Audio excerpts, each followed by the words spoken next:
Hi guys!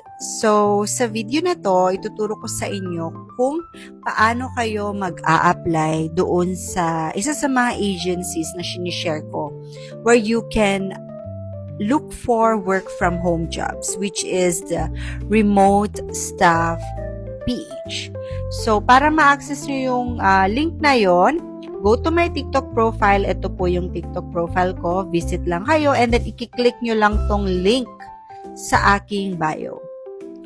Click natin yan.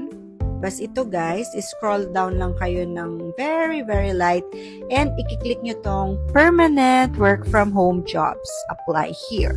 So if you click that, lalabas tong document na to.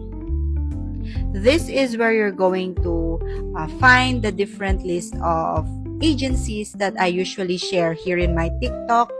You can access this for free, guys. You don't need to pay for anything. So, that is remotestaff.ph. So, i-click nyo yan, guys. And mararoute kayo dito sa apply portal ng remotestaff.ph. And you will find all the available roles here na pwede nyong applyan. Tapos, meron silang full-time, part-time, mga roles guys, and different industries. So, dun sa left-hand corner, makikita nyo yung different categories. So, if you want to filter out those positions na relevant sa experiences ninyo or skills ninyo, i-check nyo lang or i-tick nyo lang yung boxes and lilitaw na yung roles na relevant sa experiences ninyo guys. So, before you can apply here sa remotestaff.ph, guys, you need to set up or sign up for an account. So, balikan ko lang yung link kanina, guys. Kiklik nyo yan and then do not forget to copy my referral code and choose referred by a friend. So, balik tayo dyan. So, punta tayo dito. Makikita nyo dito, guys, sa right-hand corner, upper right-hand, i-click nyo lang yung sign up. And then, sign up lang kayo guys.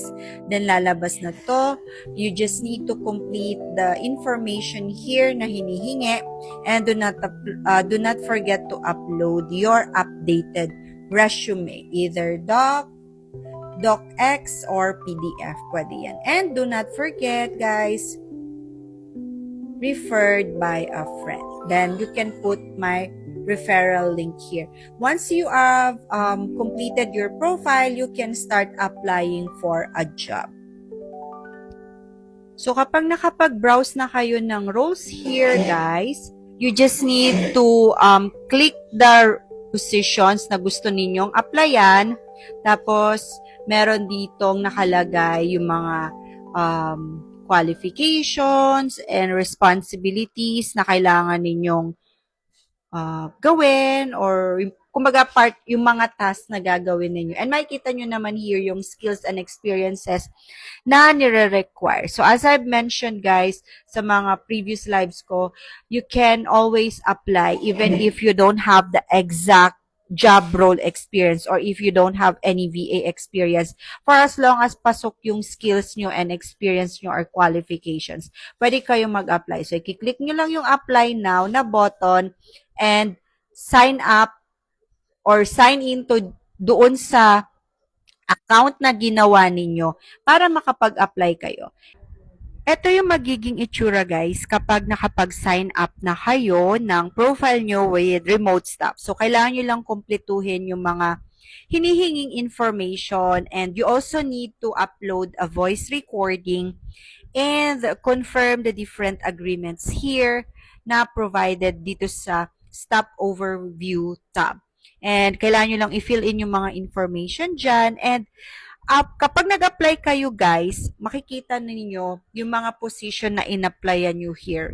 For example, and para madali kayong makapunta doon sa mga available jobs, dito, i-click nyo lang yung apply to jobs and babalik na ulit kayo doon sa job page na pinuntahan natin kanina nung clinic natin yung link. So, just complete the information na hinihingi dyan and you are good to go.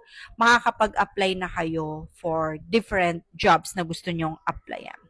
And then, ang kagandahan dito guys, kasi matatrack ninyo yung mga applications ninyo. So, makikita nyo yung status dyan, kung open pa ba yung position or close na siya. Para rin makita ninyo kung yung ina-applyan ninyo is available pa ba.